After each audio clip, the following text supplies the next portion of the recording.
Good afternoon, all, or good morning, depending upon where you are. Welcome to today's webinar on Trafficware's SynchroGreen, our real-time adaptive signal control technology. My name is Kristen Bridgers. I'm part of the marketing team here at Trafficware, and I'll be moderating today's webinar.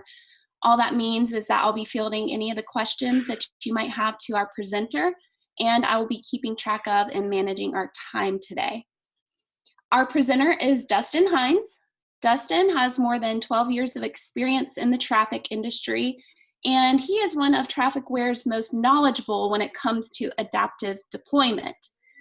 Should you have questions for Dustin during the webinar today, we're going to ask that you use the Q&A feature. You can find the Q&A feature in the control bar at the bottom or top of your Zoom screen. Simply click Q&A, a window will open, and you can type your question. We will be answering questions at the conclusion of today's presentation. You may also upvote any questions by clicking the thumbs up button below the active question. What that means is if you see an active question that you agree with, or perhaps you wanted to ask that question as well, go ahead and click the thumbs up and it'll move that question to the top to be answered. We will be sending a follow-up email with helpful links and resources, as well as a recording of today's webinar. Without further ado, and to make sure that Dustin can get through everything today, I'm going to go ahead and hand it over to him. Dustin?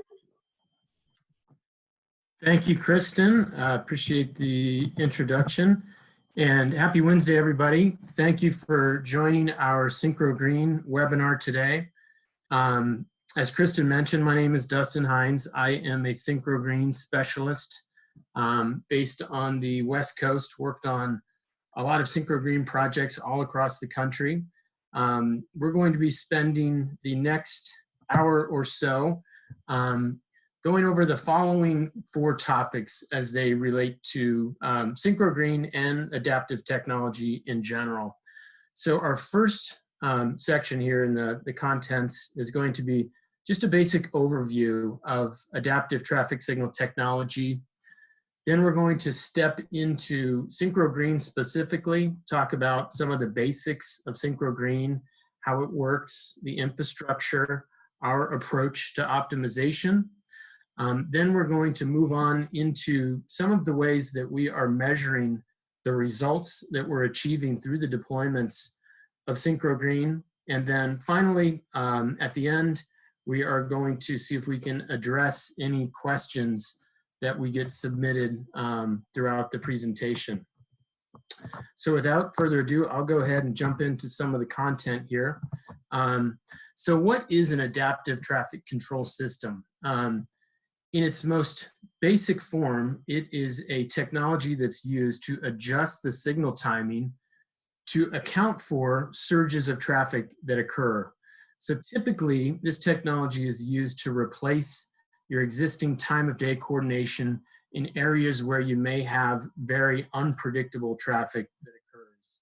An example of this may be if you have an interstate or a freeway that runs through your agency and you have everyone using their navigation devices. If an incident occurs on that freeway or interstate, you may have a large quantity of vehicles all of a sudden exiting the interstate and getting onto a corridor that wouldn't typically see anywhere near the volumes that it would see during this incident.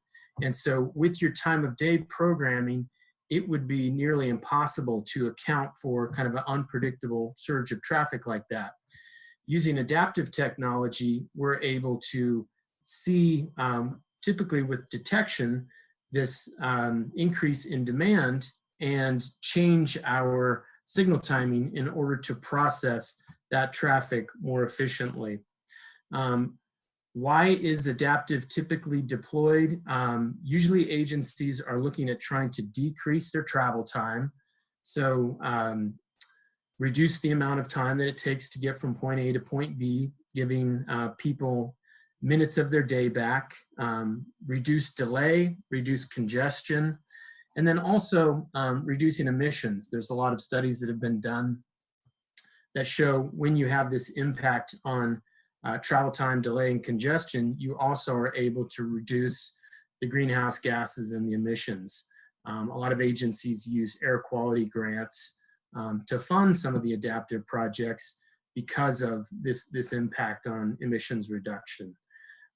Another benefit of adaptive is improvement in safety. So there are also a lot of studies that have been done out there that show when you deploy adaptive technology on a corridor and you improve the coordination, oftentimes there's also a correlation in improvement in safety. So kind of in summary, adaptive technology is a very powerful ITS tool that when it is deployed kind of mindfully, taking into consideration the characteristics of a corridor and applying adaptive to that particular corridor, it can be very effective. I like to call out that what adaptive is not is a mystical solution that you can simply kind of deploy, walk away from, and expect to have all of your congestion magically disappear forever. When you deploy adaptive to the proper corridor, you can get some very nice results, but you do have to make sure that you maintain the infrastructure, the detection specifically needs to be well maintained in order to really get the benefit out of adaptive on year 5 as you do the first day that you deploy it. So something to consider as you look at corridors for adaptive. So Dustin, if adaptive is so great, why haven't all agencies deployed it? There's over 300,000 intersections in the United States, and a small fraction of those are actually running adaptive traffic signal technologies. So when I talk to agencies around the country about adaptive, I typically get kind of 4 reasons why either an agency has not deployed adaptive to date, or they're considering it and they're gravitating towards it, but they have some hesitations. Those 4 things are: 1, there is a notion that in deploying an adaptive technology, it may not be compatible with existing infrastructure, and it would require kind of wiping the slate clean and starting over again. There's also a perceived complexity to the deployment, the operations, and the maintenance of adaptive technologies. There's a bit of a fear of learning and using a brand new system that's differing from what you may be used to. And there's a notion that I think that was driven from some of the earlier incantations of adaptive, that adaptive is difficult to understand and configure and use over time. And finally, there's a notion that adaptive is expensive. And this may have been true, I think, in the early years of adaptive, when there was fewer competitors and there was less efficiencies. But the costs of adaptive have come down significantly over the years, and especially if you compare the cost of running adaptive, you can deploy adaptive and get benefits out of it for a long, long time and kind of mitigate the costs of that adaptive with the idea that you no longer have to pay for the expensive time of day changes that are going to be necessary every couple of years based on the changes in the volumes of the traffic. So the remainder of the slides, I want you to kind of keep these 4 points in mind, because I'm kind of going to be targeting how SynchroGreen, Trafficware's adaptive solution, kind of is compatible with existing infrastructure, is very simple to deploy and maintain, is easy to use and to see the benefits of, and it's quite affordable and inexpensive when you take into consideration the time of day programming expenses that you're going to save over time. So I'm going to step now into more of a targeted discussion on our adaptive solution, SynchroGreen.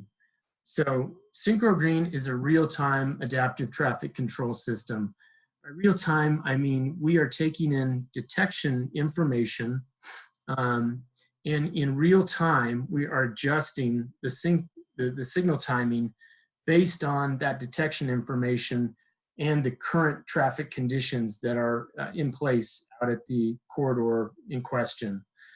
So there are some adaptive solutions that may take several cycles to actually adapt to the traffic conditions that are present.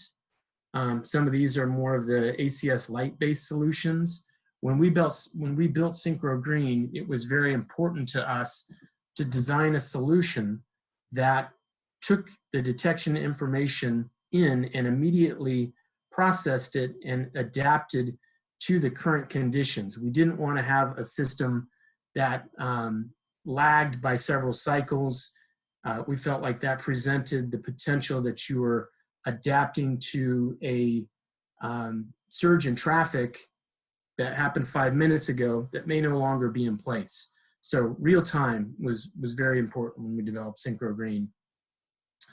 Our optimization approach seeks to optimize the cycle length, the split, and the offset. So those can change completely from one iteration to the next based on the demand that we are measuring out there with our detection. It may be that they remain the same because the demand is the same, but they have the potential to change every single iteration. Earlier, I mentioned applying adaptive to the corridors that show the proper characteristics so that they can really benefit from adaptive. It does nobody any good to apply adaptive technologies to corridors that don't have the characteristics that show they're going to have some benefit from deploying adaptive. So what are some of those characteristics that we look for? Primarily, we're looking for areas that have unpredictable surges in traffic. Typically, and this is not an exhaustive list, but the areas that we try to target are areas around schools. So this could be universities where they have very different class schedules. This could be high schools, elementary schools where there's big surges in drop-off and pickup times. This could be event centers. We've done many deployments around sporting stadiums and concert venues where you have concerts and games that end and begin at times that are really difficult to account for. Retail shopping centers is another big one. So if you think about your large shopping malls where you have big shopping events that occur typically around your holiday periods, very difficult to account for the surge in demand that occurs in those times. And then the other one I've listed here is incidents and accidents. So I mentioned earlier that, the example where you have an accident that occurs on a freeway and you have cars that jump onto your city streets as a result of that accident trying to cut through. So being able to account for that is important as well. Another important point about SynchroGreen, we wanted to develop it and use as many of the national standards as we could. Two of those being the NTCIP-based interface. So our controller software is NTCIP-based. The important thing there is that if you're an agency that may not have exposure to our controller software, which we have several flavors of, the two that we'll kind of highlight in this discussion is our version 76 controller software and then our new Scout controller software, both of which are NTCIP based. So if you don't have exposure to those software packages yet, but you're using another NTCIP based software system, you'll note that the learning curve is very easy as you move over to either version 76 or Scout, because the menu structures will look very familiar and similar to you. Finally, we wanted to make sure that we adhered to the NEMA signal phasing guidelines. So I'll revisit this topic when we start to kind of talk about the optimization approach. but know that we adhere to all the NEMA signal phasing sequencing guidelines.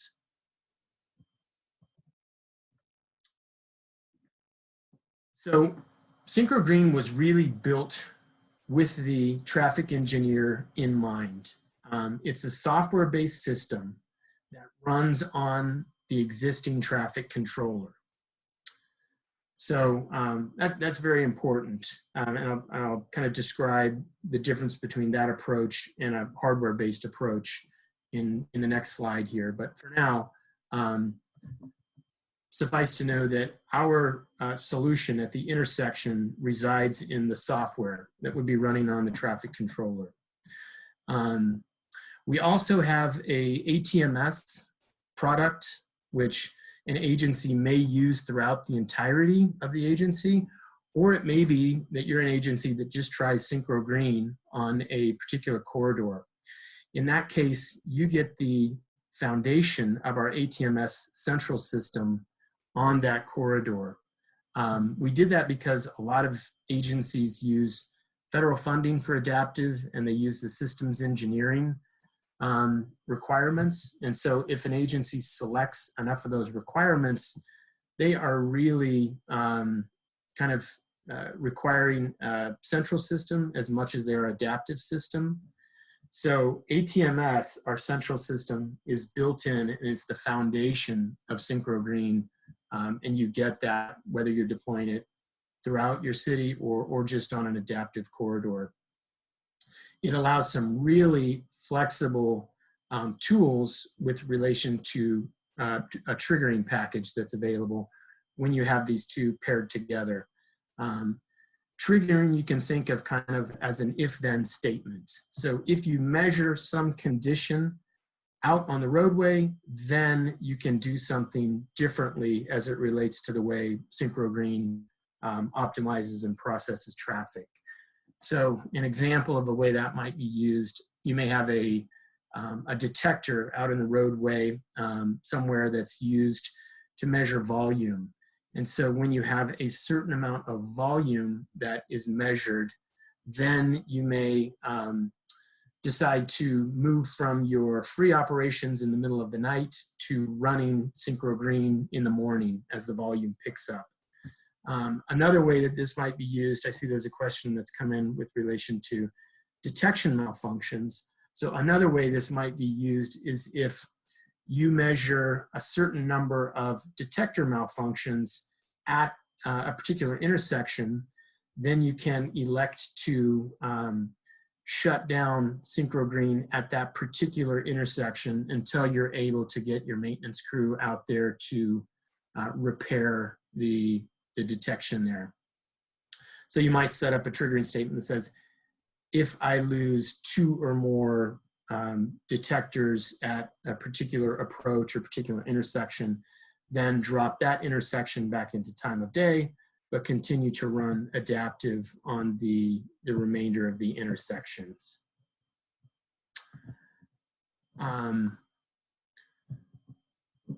want to also mention that SynchroGreen operates in conjunction with multimodal and pedestrian measures. So, we have bicycles, we have transit, we have buses, we have pedestrians all using our city streets.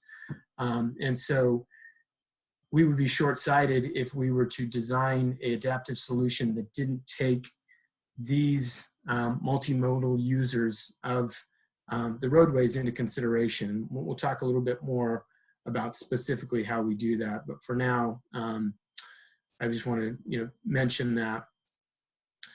Another point, because Trafficware is the manufacturer of Sim Traffic, we are in a unique position that we can actually do a software in the loop simulation of SynchroGreen before deploying it. So if we can get the synchro files from an agency, we can take them to our headquarters and run this simulation and give that agency some idea of how much reduction in travel time they may achieve through the deployment of adaptive on a particular corridor. So very unique capability to SynchroGreen. And then finally, kind of along the lines of the fact that SynchroGreen was developed for traffic engineers, it's very flexible and it's designed to give a traffic engineer the capability to minimize total delay. So there are a lot of adaptive solutions out there that can do a decent job of reducing travel time on the main line. And we can do as good a job as anybody about that, with that. But where we really separate ourselves from the herd is that we also have the capability to take more of a balanced approach to adaptive and reduce total delay. So not ignoring folks that are turning off of the main line onto a side street, or volumes that surge on side streets during particular instances where people are trying to get onto the main line. We have the capability to take all of that into account as we run our adaptive algorithm. We'll talk a little bit more about the algorithm later.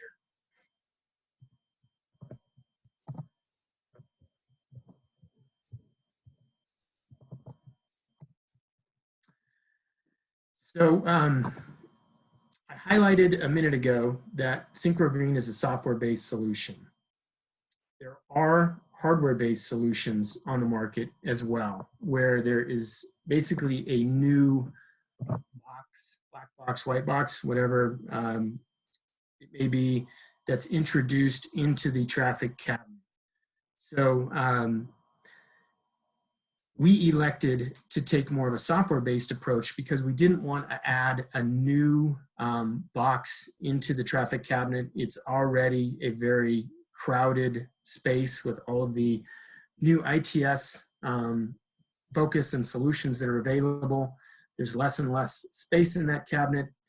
And also, we got some feedback from a lot of agencies, and particularly maintenance staff, that to the extent we can, not introduce new hardware that needs to be maintained and can create additional points of failure, that's a benefit. So our solution runs completely on the traffic controller and saves you, that valuable space in the traffic cabinet. The controller, as I mentioned earlier, would run one of the two software controller software platforms listed in this slide, either Scout or Patriot version 76. Both of those software packages have the SynchroGreen intersection functionality built into them. So it's a matter of buying an intersection licensing agreement and entering in a key code into the controller, and that unlocks the adaptive or SynchroGreen solution within that controller software. Makes it really easy to enable it, especially if you're already running one of those software packages out at the intersection.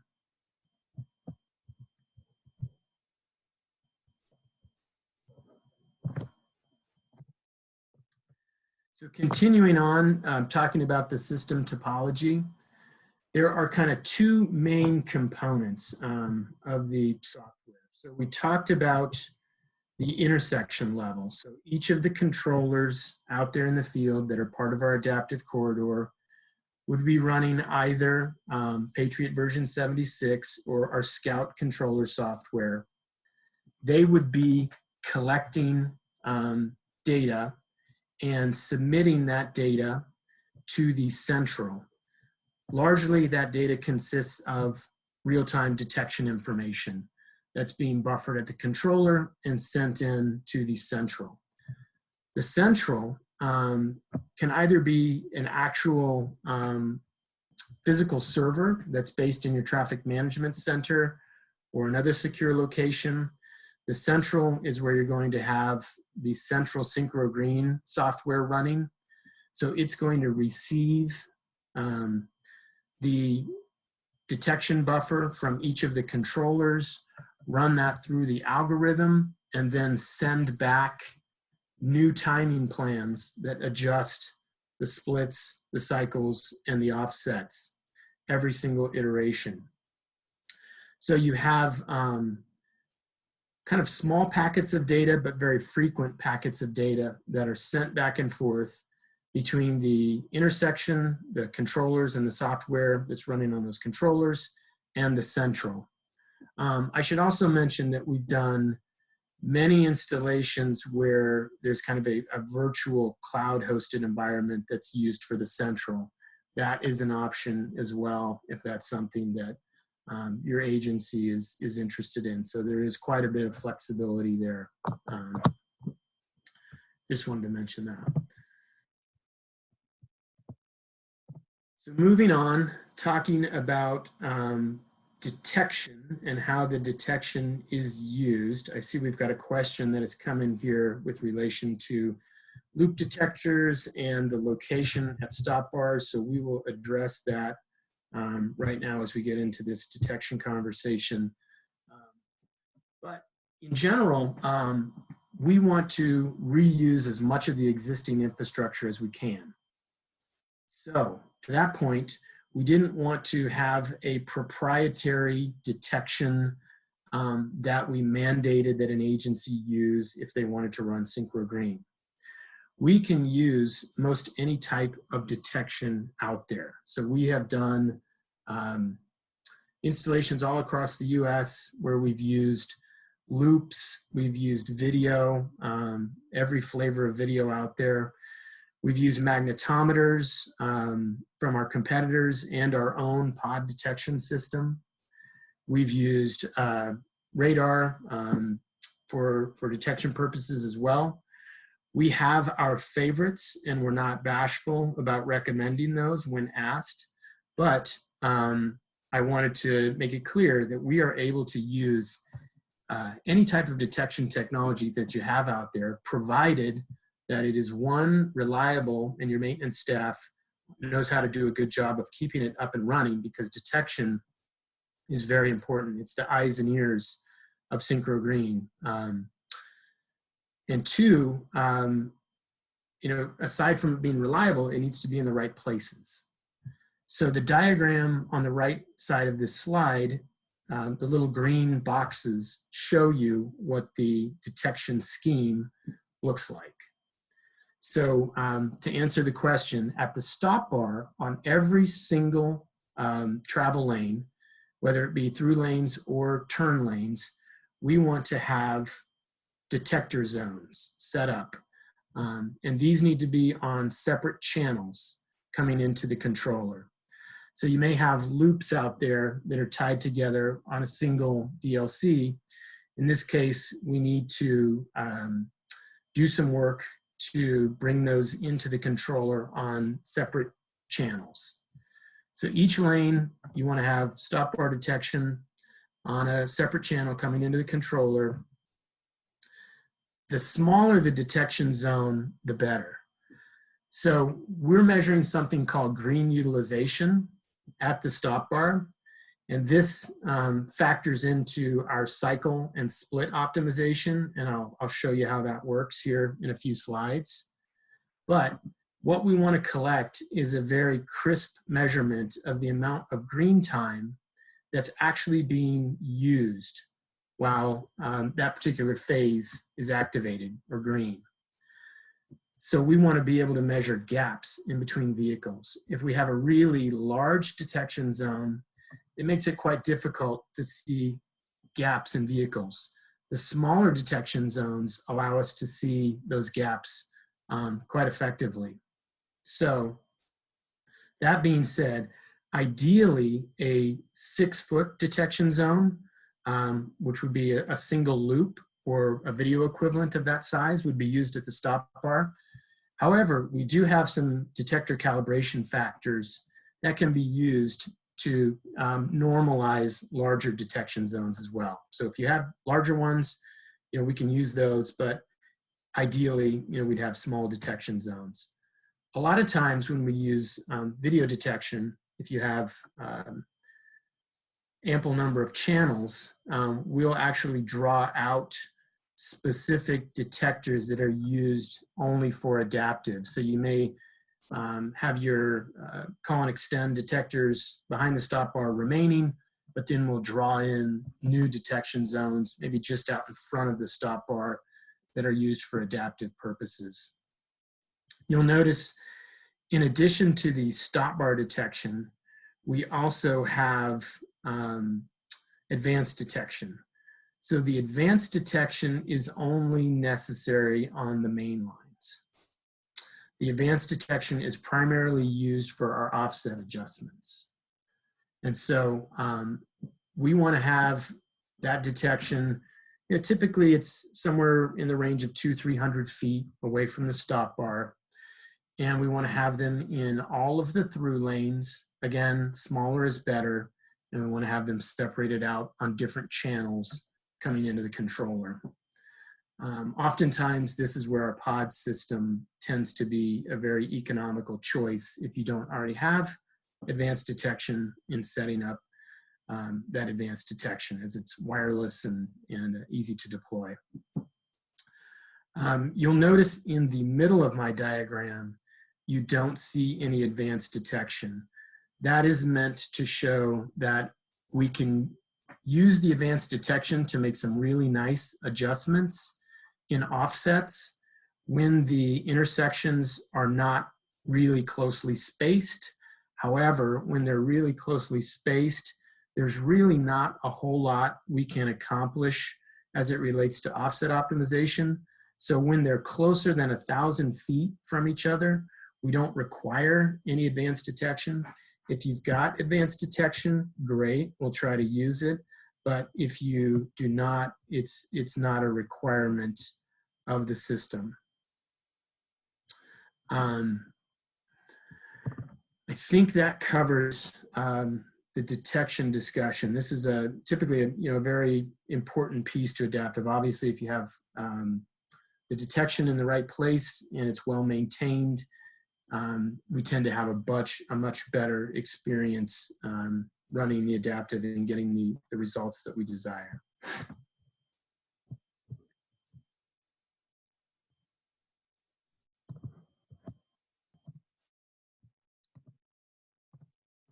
So the final piece of the infrastructure that I wanted to highlight is the communications. So I mentioned earlier, we have very frequent communications, but very small files that are being passed back and forth. So because of the frequency of the communications, we want to have a Ethernet-based communications protocol in place. There are several ways that you can establish that communications. There's different technologies that are used. Fiber optics tends to be the gold standard, but there are many other ways to establish communications as well. We've used IP over copper. We've used wireless devices, cellular radios. So as you're kind of thinking about the way that you want to establish communications, if you can afford fiber, if you already have fiber in place, great. But that's not the only option. So keep that in mind. I also wanted to make the point that there are some fail-safes as it relates to communications in place with SynchroGreen. So if you do lose communications at a particular intersection, then the system automatically goes into kind of an aggressive mode where it tries to reestablish connectivity with that particular location. If it fails to do that, then this is where you might set one of your triggers. That particular intersection can fall back into the time of day programming. Remember, we are running the software on your existing controller, so it's very easy to drop back from SynchroGreen into your established time of day programming there if necessary. So let's think about like a 5 intersection hypothetical adaptive system that would be running. So if you lost communications at intersection 1 of 5, then it may make sense to set up a trigger that says, if I lose communications at intersection 1, drop intersection 1 back to time of day, but continue to run adaptive on the remaining intersections 2 through 5. Another scenario, let's say we lost communications to intersections 2 and 3. So right in the middle of the corridor, and we've lost communications to 2 of them. You may have another trigger that says, if I lose communications to multiple intersections, then drop the entirety of the corridor, intersections 1 through 5, back into time of day, because it wouldn't make much sense to try to run adaptive in kind of a disjunctured fashion like that. So different flexibilities as it relates to those triggers that we talked about earlier.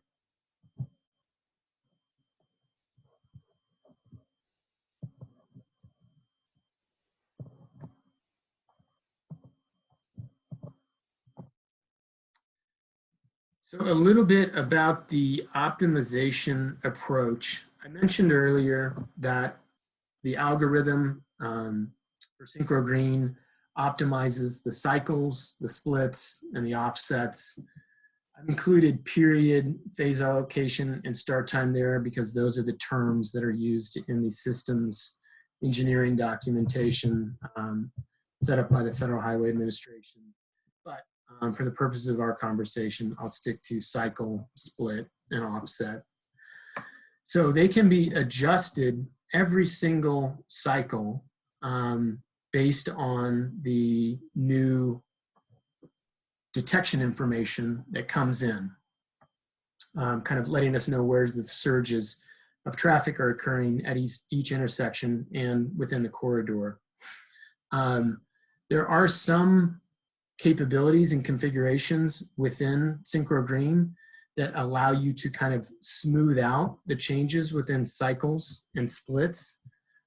Specifically, thresholds can be set, kind of minimum and maximum thresholds for all of the optimization pieces. So you can have a minimum and maximum cycle length that you want to allow SynchroGreen to run. You can have min and max splits that you want to allow SynchroGreen to run at each intersection or each approach. And then you can also set the min and max for the offsets. Typically the offsets, you may allow 3, 4, 5 seconds of offset optimization. And then there's also a rate of change. So not only can you set a floor or ceiling, but you can also say from one iteration to the next, I do not want to allow the cycle to increase or decrease by more than 10 seconds. And so that really kind of eliminates, really abrupt changes or the sawtooth effect that you might want to avoid seeing if you were to look at kind of a chart line of the cycle lengths that were run throughout a day. I also want to mention here, as it relates to the optimization approach, we have some agencies that just deploy adaptive on a single corridor.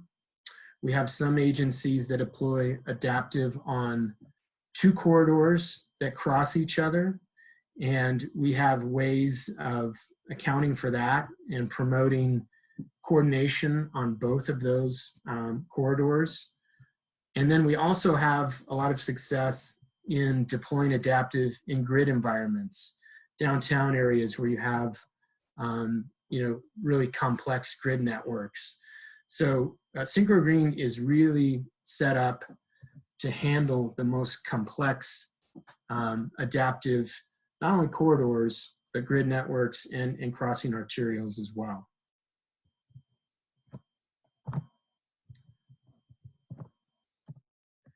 So this is a really important slide as it relates to understanding kind of the meat and potatoes of the way that the SynchroGreen algorithm works.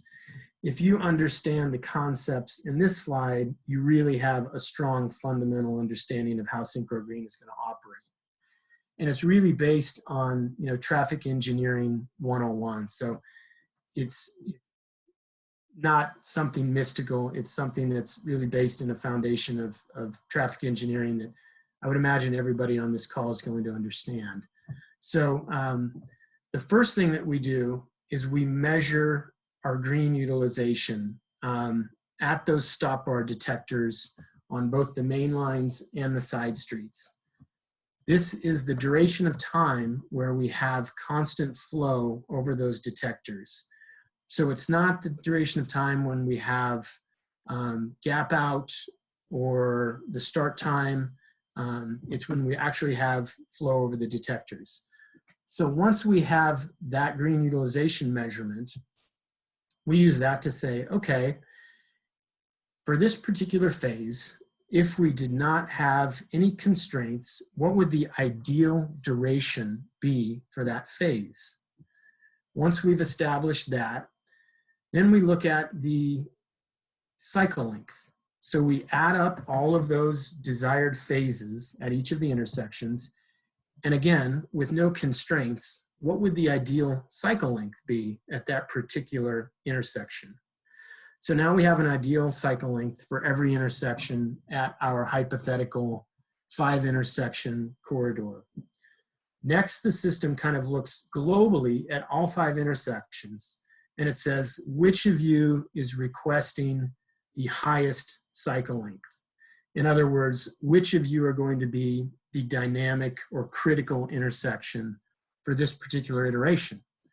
So it may be that intersection 1 is asking for 120 seconds, intersection 2, 125, intersection 3, 125, intersection 4 is asking for 130, and intersection 5 is asking for 140. So in this case, 140 is the largest cycle length being requested. So that's going to be our critical intersection for this particular iteration. We're going to take that 140 second cycle length and assign it to each of the intersections that are part of our adaptive corridor. This is important in allowing us to have good bidirectional coordination. Everyone's running the same cycle length. Then those intersections take that 140 cycle length, 140 second cycle length, and they proportion it out based on their target phase allocation measurements that we established in step 2. So they may have a little bit of extra time. Typically that extra time is given to the progression phases, 2 and 6 or 4 and 8, whatever it may be. But that's really the nuts and bolts of how the SynchroGreen algorithm functions. If you understand that, you're going to have an easy time with the configurations as it relates to fine-tuning SynchroGreen and making sure you're really getting the optimal bang for your buck with the system.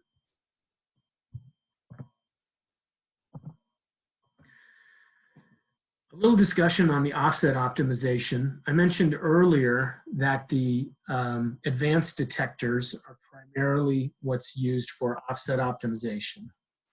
So what we're trying to do with regards to offset optimization is using those advanced detectors. First, we create typical paths. So on a normal corridor where it's just a linear single corridor running SynchroGreen, your path might look something like path 1 on the normal path selection. You can set up maybe a path that goes south to north and then one that goes the reverse of that, north to south. If you had more of a complex environment with crossing adaptive arterials or a grid network, you may set up some alternate paths, which account for maybe a way that a parking structure lets folks out of a sports complex and they drive on one corridor to another corridor to get to the freeway. An alternate path may account for that. But what we're really trying to do with these advanced detectors is measure where we're getting the most volume and then give more bandwidth to those paths that are currently seeing the most volume. A few examples of how that's used. Let's look at our normal path selection diagram. And so let's talk about a scenario here where we have a queue of traffic that is sitting at intersection 2. And we know that because we are measuring occupancy on that advanced detector currently.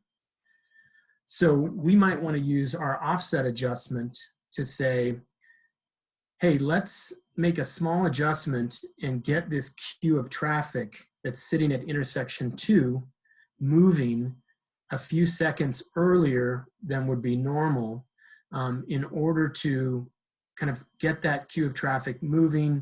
So when the platoon going from north to south shows up from intersection 1, it will be able to kind of join that already moving queue of traffic and not create an accordion effect. So that's one way that the offsets are used. Let's look at another example. Maybe down at intersection 4, we've noted that we have a standard offset of 25 seconds, which is the duration of time that it takes traffic to typically travel between intersections 3 and 4. But for some reason in the afternoon, we're historically seeing that that platoon takes more like 30 seconds. So rather than have that 5 seconds of green time that's being assigned to the progression phase when we don't have any traffic showing up, let's instead use that time to service demand that we know we have on the side streets. So the offset adjustments are small incremental changes that we make in order to really fine-tune SynchroGreen and make sure we're getting the best possible reduction in congestion and travel times that we can with SynchroGreen.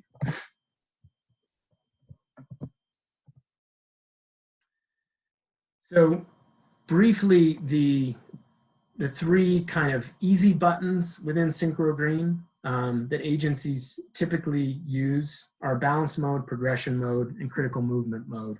I won't spend much time on critical movement mode. It's not often used, but it can be effective if you have a situation where you have a really large surge of traffic that's occurring as a result of a baseball game or a concert letting out. But more typically, what an agency would use is some combination of the balance mode and the progression mode.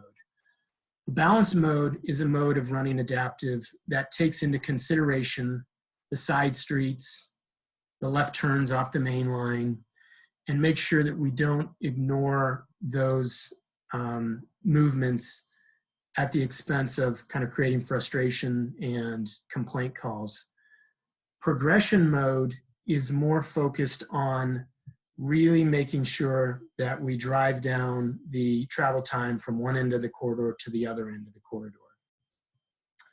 So a way that we would typically see these 2 modes used within a city, in the AM and the PM peak, when you have a large group of or high volume going from a residential area to a freeway, and then the reverse of that in the PM, you would probably elect to use the progression mode in the AM and the PM peaks, knowing that if my side streets have to suffer a little bit during those times, that's okay, because strategically what I want to do is reduce the travel time from the residential area to the freeway and the reverse of that. However, in the midday, in the evenings, and on the weekends, I'd like to take more of a balanced approach, which is still going to give the lion's share of the time to the to the main lines, because they have the most demand as we are measuring with our detection, but it's going to also make sure that we are giving ample respect to the side streets as they have demand that increases. We increase those phases and the cycle length as necessary to account for those surges on the side streets as well.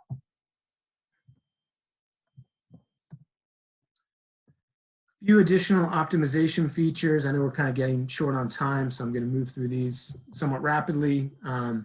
Preemption functionality is, of course, maintained with SynchroGreen. We are a software-based system. We don't do anything that would interrupt any preemption functionality that's programmed into that traffic controller. We are compatible with transit signal priority. Increasingly, we were seeing agencies deploy SynchroGreen with transit signal priority. So that's, to a point we made earlier, we want to take into account all the multimodal users of the corridors, including light rail and buses. There are no perceived transitions due to the cycle length and offset changes. So in a typical time of day, kind of switch from one TOD pattern to another, you may be used to there being some transition. Because all of the intersections are moving at the same time and all of the movements are baked into the algorithm, there are no transitions that a motorist would perceive as they're driving down a corridor that's running SynchroGreen. There are several different pedestrian strategies that we can use, and typically this is something that we fine-tune when we're out on site deploying the system. But I'll mention that there are strategies that we use when there are very few pedestrians, other strategies that we use when there are constant pedestrians, and then a third category, a strategy that's used when we have cyclical pedestrians around a school. So kind of increasing pedestrians in the morning and the afternoon. We are able to assign that dynamic critical intersection kind of differently from one iteration to the next. So in my example where intersection 5 was asking for 140 seconds, we don't have to put a pin in the map and say that intersection 5 is always going to drive the cycle length for the entirety of the corridor. That can change every single iteration based on where the demand is. So that was important as we were developing SynchroGreen. We have multi-serve capabilities. So if you want to return and reservice a phase, if there's ample time remaining, that's something that SynchroGreen allows for. Any intersection-specific functions, flashing yellow arrow, overlaps, whatever you may be doing within that controller, that is maintained within SynchroGreen, again, because we're using the controller software. So next I'm going to jump into reports and how we are measuring the results of SynchroGreen. So it used to be that we were kind of not as scientific as it related to measuring the results of SynchroGreen.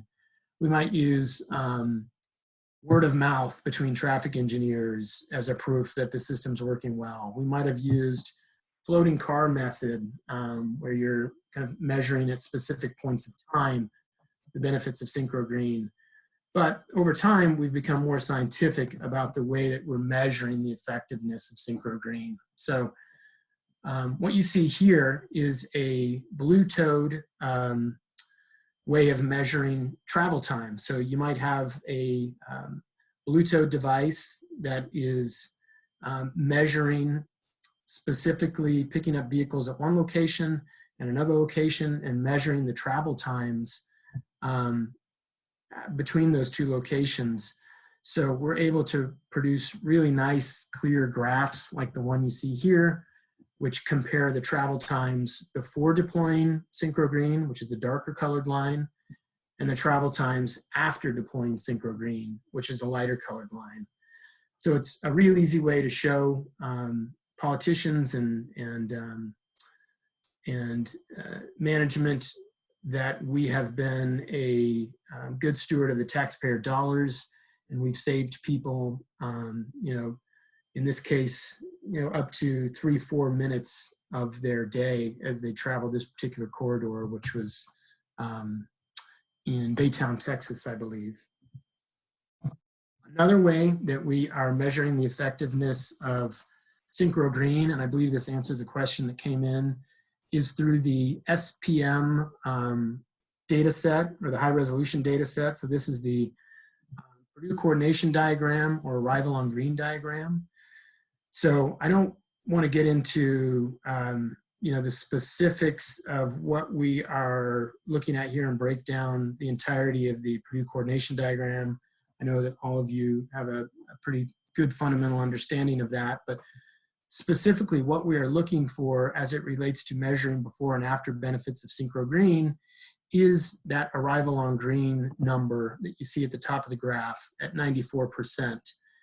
So this was an example from Sugar Land, Texas on State Highway 6, and it was at Grant Lake, and it was phase 2. So we went out prior to the deployment of adaptive and established a baseline arrival on green. So that's kind of an indication of what the effectiveness of the coordination is. And then after deploying SynchroGreen, we went out to that same location and established what the arrival on green percentage was after deploying SynchroGreen. So that delta, that difference between the before and after, as it related to the arrivals on green, was really an indication of the improvements that have been made in coordination. So this is a report that we recommend somebody within the traffic engineering department kind of monitor on a somewhat regular cadence to kind of ensure that you continue to get the benefits from adaptive throughout the life cycle of the system, and not just when you first deploy it. So that was the last of my slides. I will go ahead and bring up the questions tab now and see if there are some questions that have come in that I have not addressed already. So bear with me here. Dustin, while you're looking at those questions and preparing to answer them, I did want to thank everybody for joining us today and remind you that we will be sending a follow-up to this presentation with helpful links and resources. Also, if you're interested in more webinars like this, you can follow us on social media at Trafficware on Facebook, LinkedIn, and Twitter. You can also stay in the know by signing up to receive our emails if you don't already, of course. You can email that request to trafficwaremarketing@cubic.com and we'll get you signed up. Our next webinar Wednesday will be May 27th at 3 p.m. Eastern Time, and the topic will be ATMS 2.10 features and updates. I'll let Dustin go ahead and take over and get those questions answered for you all. Thank you all for attending with us today. Yes, so I think I've distilled down some of the questions that I have not answered yet. Let me run through those here. So the first one, how does SynchroGreen handle oversaturated intersections? So great question. When an intersection is oversaturated, SynchroGreen is an amazing tool, but it cannot create time nor space. So in oversaturated conditions, it kind of is what it is. What SynchroGreen can do is it can carve off some of the time that you are in that oversaturated condition. So, if you're typically in an oversaturated condition from 5 to 5:30 in the afternoon, SynchroGreen can do some nice adjustments that keep you out of that oversaturated condition for a little bit longer and then get you out of it a little bit earlier. So it might not be 5 to 5:30. Instead, it might be 5:20 to 5:30. But as far as eliminating oversaturation, without creating more lanes or adding a 25th hour to the day, that is really not a whole lot that can be done from that standpoint. Next question, can SynchroGreen be run from a cloud? The answer to that is yes. So it can either be a physical server or it can be a virtual environment. We have several agencies that are currently running SynchroGreen in a virtual environment. The next question I see here has come in related to left turn lanes and the size of detection zones. So it's asking, we currently have 6x40 loop detectors. Does your solution require changing this to 6x6 detection zones? Our preference is smaller. 6x40 gets to be a little bit large. So I know we've done deployments where we have 6x20 and 6x30. Ideally, what we would do in that instance is take one of the front loops and use a DLC cable to run into the controller and put that on a separate channel. We have had agencies that have dropped like a single pod right in the middle of the front loop and use that for the detection. So 6x40, we do have that detector calibration factor that we can use to normalize larger size loops, but that's really getting at the boundary of kind of the largest we would want to use. So ideally 6x6.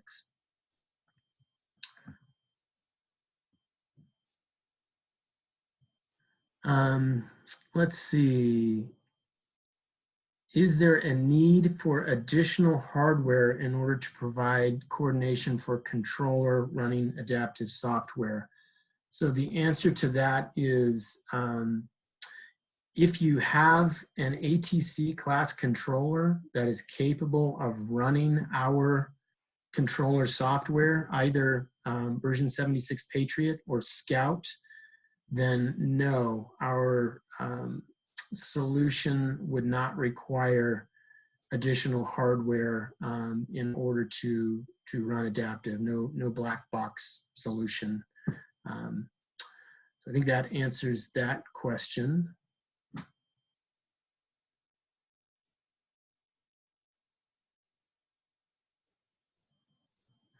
So I see there's also a question that's come in with relation to PED phases and running in downtown grids. And the thought is that they're trying to enhance, the PED movements. How does SynchroGreen handle this?